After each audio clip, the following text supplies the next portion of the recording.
Yo, what is going on, guys? Got an interesting video for you here today. Nobody wants to work anymore, apparently, especially the men. So without further ado, let's jump in. Don't forget to leave your thoughts and your comments. Why do you guys think that a lot of people, especially men, have decided to stop working? Let's take a listen. It's a classic gripe of out-of-touch corporate executives hiring minimum wage workers, or the trust fund baby who is angry that their gym is busy in the middle of the day.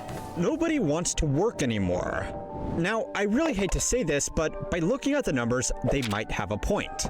Labor force participation is approaching generational lows even after the pandemic, while labor force participation amongst men specifically is the lowest it has ever been.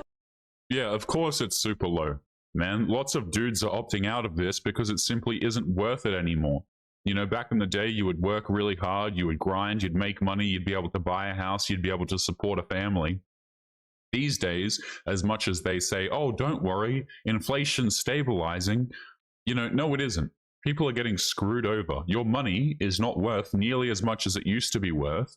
And so what do? Go out here, work one of these jobs for a company that doesn't give a damn about you to provide for a woman who doesn't give a damn about you? It's absolutely ridiculous, guys. You know, of course men are opting out of doing this. These declines have been happening at the same time that unemployment is theoretically quite low, which, if the economists are to be believed, means it should be easy for people who want to get a job, right? Well, not quite. And these numbers are confusing at best, or downright misleading at worst. People just don't want to go to work. There's a poll I read a long time ago. Only like 18% of Americans feel engaged when they're at work. I hate my job! The signs are everywhere. Businesses, especially restaurants, need employees and they need them now. Dude, less than 20% of the country likes their fucking job. Okay, so there are two general schools that people fall into when they see that nobody wants to work anymore. The first group are wealthy executives, business owners, or just people who have always worked incredibly hard who don't like that jobs are going unfilled. So they blame it on lazy young people who would rather sit around all day smoking cones and watching skibbity toilets. The second school of thought agrees that yes, people don't want to work. They don't want to work demeaning jobs where they won't get paid enough to support a decent quality of life. And that's exactly it. Okay, you can go out there, you can work incredibly hard, but guess what? At the end of the day, even if you do work incredibly hard, now you have to pay groceries, which apparently are worth a fortune. You cannot buy a house. It'll take you like 30 plus years to pay off a house, you know, depending on where you live, of course. But you basically have to go to the bank, take out an extraordinarily large loan, pay a bucket load of interest on it, you know, and at the end of it, the odds of you having a family are lower than ever as well. This is not even including things like divorce law, okay, or the fact that women can just leave you at any given point in time and take all of your crap. It's just completely ridiculous, man. And they say things like, oh, why are there no more economically attractive men? You know, dudes just have not got a reason to participate in this nonsense. It's absolutely insane, guys. And let's be real about it. The government is completely lying about inflation. They're like, don't worry, just be a good little boy. Go out there and work your job that doesn't give a damn about you. You can afford groceries. And everybody who goes to the supermarket understands that prices have increased dramatically. But the wages haven't, you know what I'm saying? And I'm not saying that increasing wages just by a flat amount will solve anything. It'll probably just drive inflation up higher and, you know, pass that cost on to the consumer. But the government is absolutely screwing everybody here. I mean, we're not going to look at their spending and the reason why inflation is so incredibly high, are we? It's nice when two groups who are so different can agree on something. So really, the only thing left is to work out why people don't want to work. Now, in most cases, the jobs that nobody wants to work fall into one of three categories. The first are jobs that are just paying well below market rates given the experience or the location required. Businesses aren't going to be able to fill a full-stack senior development role in Silicon Valley for $50,000 a year plus equity in their questionable pre-seed startup, but there are still plenty that try. Even entry-level jobs that pay minimum wage in very high cost of living areas are going to be much harder to fill in a city where even finance bros are living in shared housing. Now, hot take alert. But just like there are no shortage of crappy businesses and managers that expect to pay workers nothing for world-class skills and experience, there are lots of workers who expect world-class pay with little or no marketable expertise. One of the most insightful pieces of data on this issue is this recent survey right here. It asked a selection of Americans what they considered to be the minimum salary they would need to be financially successful. Now, most of the responses to these numbers have been laughing at the Gen Zs just entering the workforce who think that almost $600,000 a year is a realistic salary goal, because for most people, it just isn't. Unless you are in a few very specific career paths, there are basically no jobs that pay this money, and even then, you need an insane amount of luck to get those opportunities. Now, you can blame this on young people who don't really know how the world works yet, or social media that makes it look like every hustle bro is flying private, but it's all distracting from a more interesting data point. The average boomer thinks financial success is achieved with a salary of just under $100,000.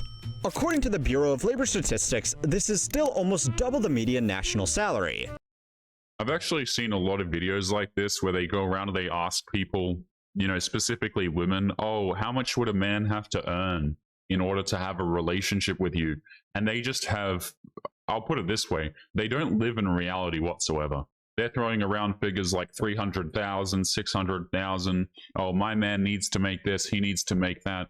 They have no idea what the average salary of the average person even is. Okay, and bear in mind, a lot of these people, I love how all of the demands come from men, women to men, by the way. You know, we demand that you make this much so that we can have a family and then divorce you later on. It's like, as a dude, as soon as you have something, everybody's just trying to get it.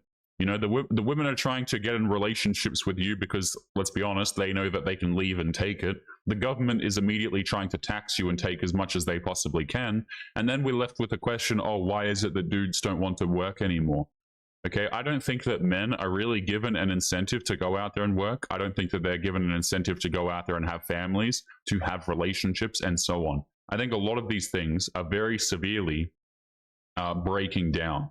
Okay, and also, just by the way, a lot of these companies who are hiring people, they're bringing in record profits. They are absolutely raking in the money. There's a very, very, very large difference between what the people who own the companies are earning and what the actual employees are earning. So while the employees are sitting there and they're completely struggling to pay their bills, pay for groceries and things like this, you know, the CEOs of these particular companies, oh, they're living it up. They're having a great time.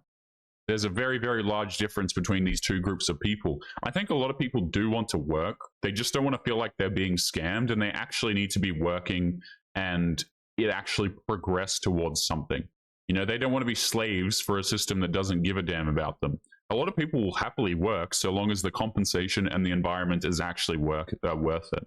You know, there's a lot of pride to be had in doing your work and doing it well. But there's not a lot of pride in doing your work, doing it well, getting completely scammed, you know? But in most major cities where people can actually find jobs that pay this much, $100,000 certainly doesn't afford a lifestyle of financial success. There is simply a massive gap in expectations between the generations looking for their first jobs and the group responsible for giving out most of the jobs, so they both agree that nobody wants to work, just for different reasons. The second type of job that nobody wants to work are in workplaces that push their staff, demand unreasonable overtime, or have management that are needlessly abusive. This happens in a shocking amount of businesses across the country. And even if you are lucky enough to avoid a boss that thinks shouting is an effective motivation tool, you have probably worked some overtime out of fear of losing your job or being reprimanded. According to a 2023 workplace survey, the average full-time worker across the country studied is now putting in an average of 9.2 hours of unpaid overtime. These jobs often don't have much trouble finding people to start, but they do struggle with high staff turnover. The third are simply jobs that never actually existed. You probably all know about ghost jobs by now, but even if you really do want to work, there is a good chance that most of your applications are just going to build out a workforce database, not to actually be considered for employment. Now, whatever the specific reason, the results are the same. Less people end up working. But aside from settling some beef between entitled Zoomers and some out-of-touch boomers, this data all reveals something more concerning about work in the current economy. It's not that people don't want to work anymore. They simply can't afford to. Okay, so yeah, there are millions of people out there that think nobody wants to work because they couldn't hire someone with 20 years of experience on a programming language that has only been out for 5 years for $15 an hour. There are also people who don't want to work because they think unless they are offered 6 figures in their first role out of high school, it's not worth their time, and they would be better off sitting at home working on their NFT dropshipping business.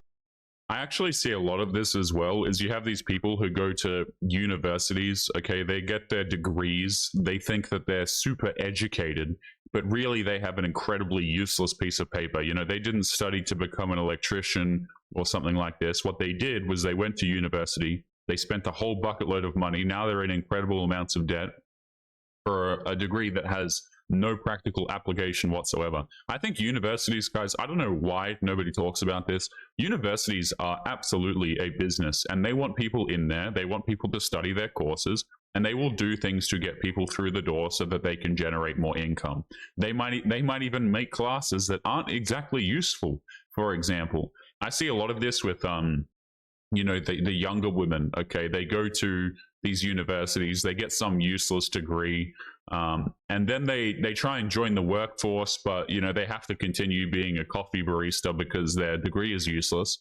And meanwhile, they're looking for a man who makes like 6 figures because she's educated, you know. And the dudes who are the guys who are out there making a good living as people like electricians and stuff, or builders, or whatever the case may be, working their jobs, these guys are looking at these women like, you're not educated, you got completely scammed, you've hooked up with a whole bunch of dudes, and now you're looking for a good man who actually put in the hard yards, you know? So like the dudes who do put in the hard yards, you have these women who essentially just treat them like they're some sort of target man. I've also said this, the dudes who are highly successful, who go out here and make something of themselves, you have a target on your back for women who do not give a damn about you as well. And they are fully able to capitalize on that through divorce laws.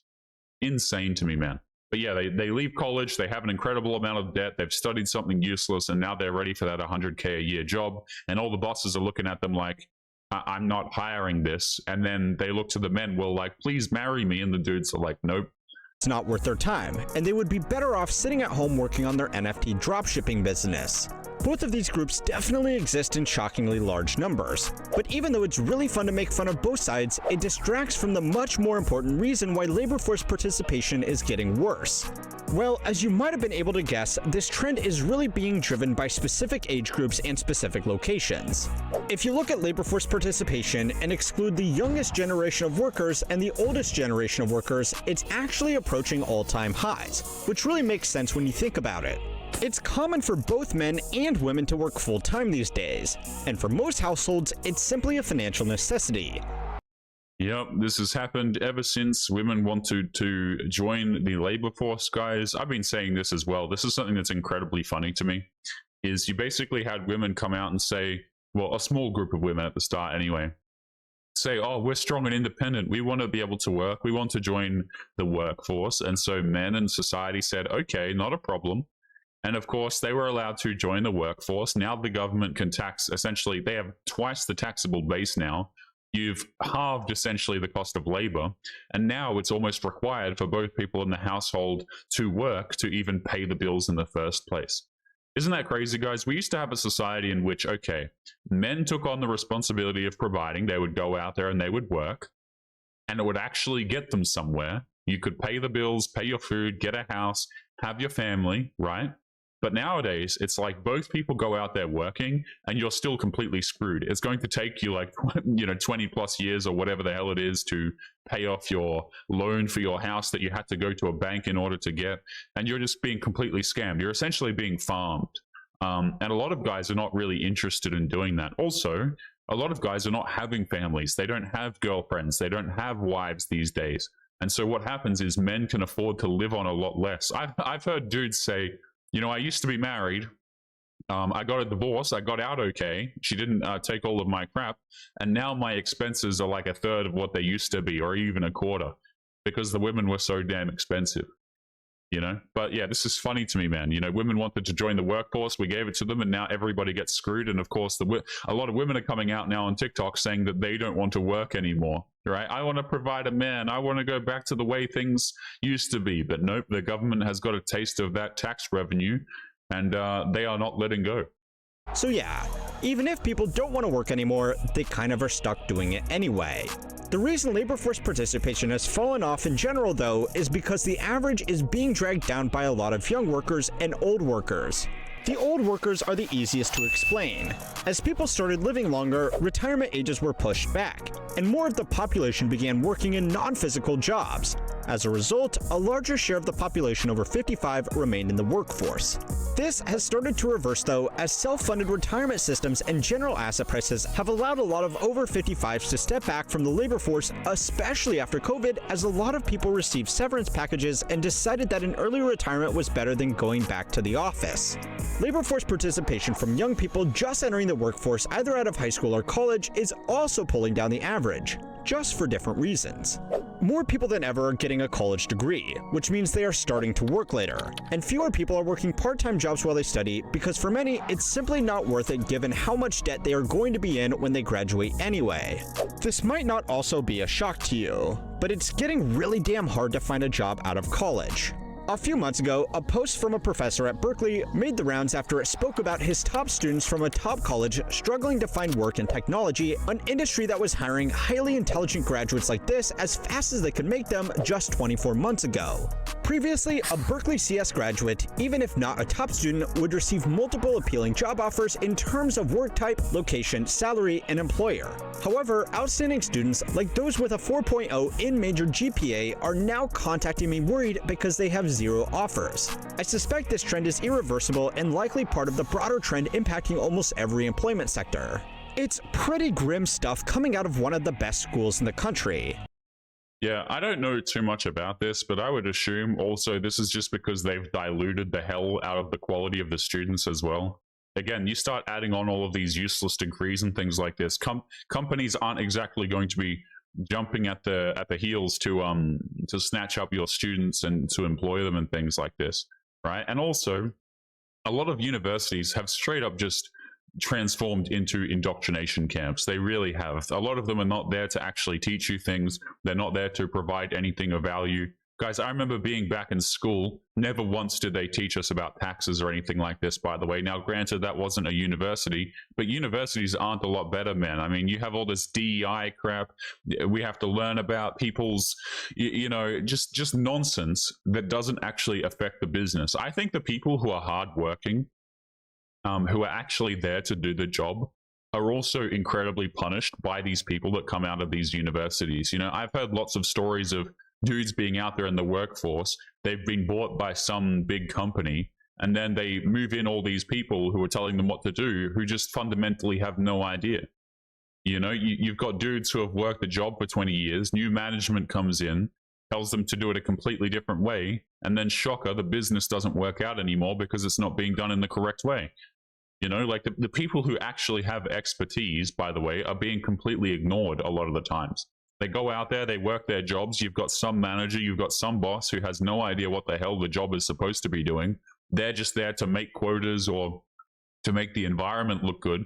They're not actually there to participate in any meaningful way to the business. And again, guys, a lot of these businesses, when they're being bought out, where do we think all of the profit goes? It's certainly not going towards the workers, the people who are actually putting in the hard yards. No, it's going towards the people at the top who actually manage everything. Ridiculous. It might not be the most logical thing to do, but a common reaction from people who can't land a job with a degree they got to make them more employable is to just go get another degree.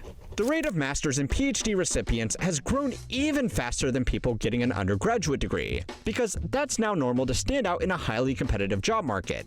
And to be honest, it's a nice way for people to avoid the reality of the job market for another few years.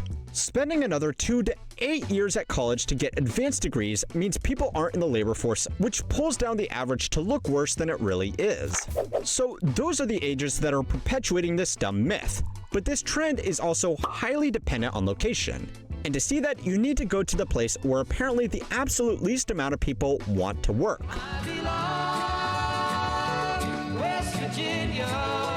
Yes, the Rust Belt state has the lowest labor force participation in the country, but also some of the most unusual statistical anomalies. The state is quite poor after its major industries like coal mining and manufacturing were either outsourced or simply fell out of widespread use. This means that a lot of areas have effectively been left behind with no major employment opportunities, meaning that labor force participation is much lower than the national average. But strangely, in some areas, the participation rate is much higher than what would be expected. A recent study conducted by economists from Hamline University, Cornell, and Virginia Tech found that depending on the county, labor force participation in West Virginia ranges from 42% to 77%, a gap between regions of 35%, while the average across the US states is just 17%, less than half of West Virginia. It's not unusual that cities and working towns will have higher labor force participation than other areas, because people often specifically move to these locations just to get work. But this variance was startling and uncovered a bigger national trend. The people in areas that still had work can't afford not to work, and the people in areas with no work couldn't afford to move to areas with work, since it could mean giving up family support networks or simply paying for the cost to relocate housing. This is something that's also not really considered, is like these jobs will pay such a garbage amount that you don't have any wiggle room to actually make any sort of movement, okay? You want to move to a different place, well, you don't really have the funds to do that. It's almost like you have to keep working at all times in order to support the lifestyle that you do have, right? And I don't mean lifestyle as in like you own some yacht or something. I mean, no, affording groceries, right? You want to afford groceries, you don't take time off, right? So when you start to introduce things like, well, maybe there's better opportunities over here, it's like a lot of people just can't afford to move because the transition is so expensive. You know, you have to go rent a different apartment or a different place in a different location. Then you've got to talk about leases and actually overlapping them correctly. And you might not even have the funds to actually do a transition. The new area might be more expensive, and you might have a quick like a break period before you start up your next position, or you're able to find a job and so on. It's like none of these things are even factored in the first place. You just have to work the entire damn time, and you have no wiggle room to actually make these concerted decisions that are going to help you in your future. It's insane, man. People are like, they're trapped to one area, they're trapped to one specific job, and eventually the people just quit and they say, you know what, I'm just going to get on some sort of government program. I'm going to try and take free money from the government, because what is the point of working for these companies? Guys, we have something in Australia here, man, where like a lot of people who are unemployed, they are still paid by the government, by the way. You know, they're on like pensions and things like this. They're receiving money from actual taxpayers. And so what's happening is the people who are actually going out there and working, their tax dollars are going towards people who apparently can't work. But let's be honest, a lot of people are completely fleecing that.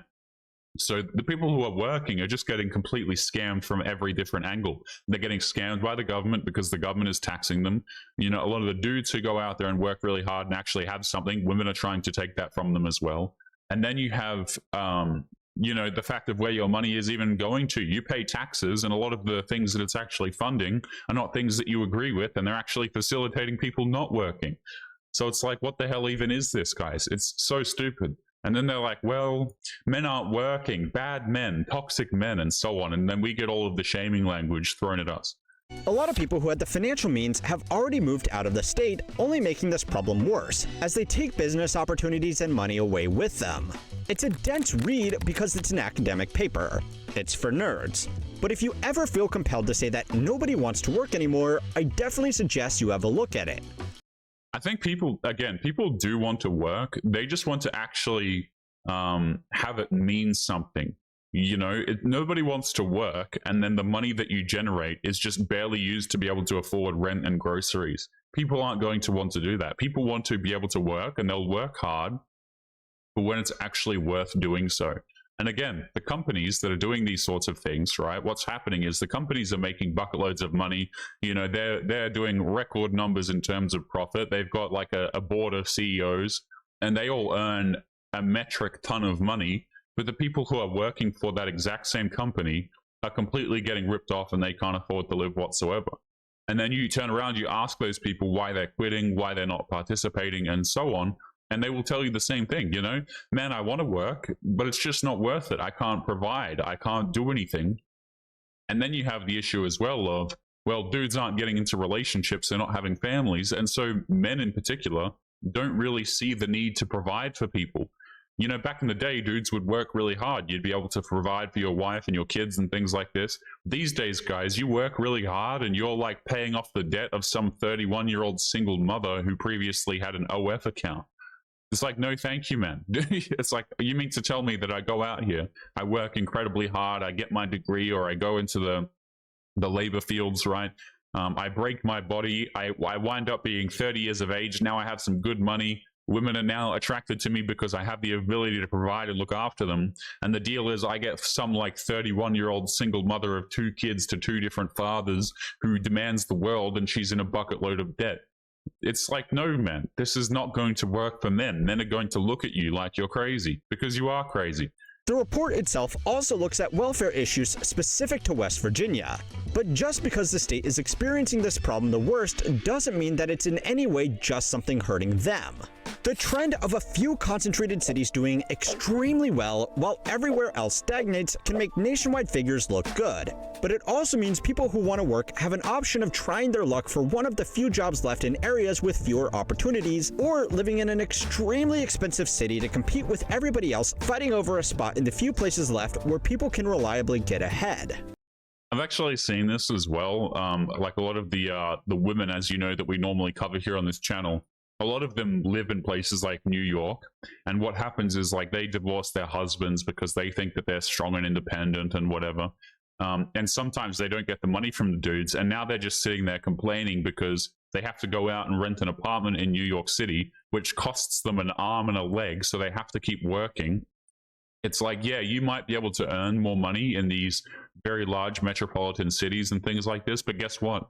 Your living standards are going to be way worse, arguably, than going out in the middle of nowhere, you know, because these apartments and things like this are costing you an arm and a leg just to stay in them. Oftentimes they're incredibly tiny, you know, so it's like, oh yeah, I can go here and I can work really hard and try really hard to get one of these positions that pays me 6 figures. And it's like, man, your rent will be 6 figures, you know, like just to live in some tiny shoebox apartment where your like neighbor is 2 centimeters away from you. It's like, of course people don't want to do this, man. They don't want to work for things that actually realistically give them no benefit in their life. In fact, it kind of pigeonholes them into being in an environment that they don't want to be in the first place. Finance and tech have become one of the last escape ropes for people to make a deal with the devil to get out of these areas with little to no opportunities. And I am going to be writing an article about how even that career path is becoming impossible in my completely free email newsletter. So sign up if you are interested in reading that and other articles that will never be made into videos here. Yeah, so the TLDR of this video, guys, is essentially people are not wanting to work, specifically men, specifically the older and the younger men. And I wonder why that might be the case. You know, it doesn't take a genius to figure this out, to be honest. The jobs aren't worth working. I think a lot of people do want to work and they have an interest in working, but there actually needs to be an incentive in order to do it. But guys, we're going to be leaving today's episode there. As always, don't forget to leave your thoughts and your comments. Make sure you guys take care of yourselves, and I'll be seeing you all in the next episode. Peace.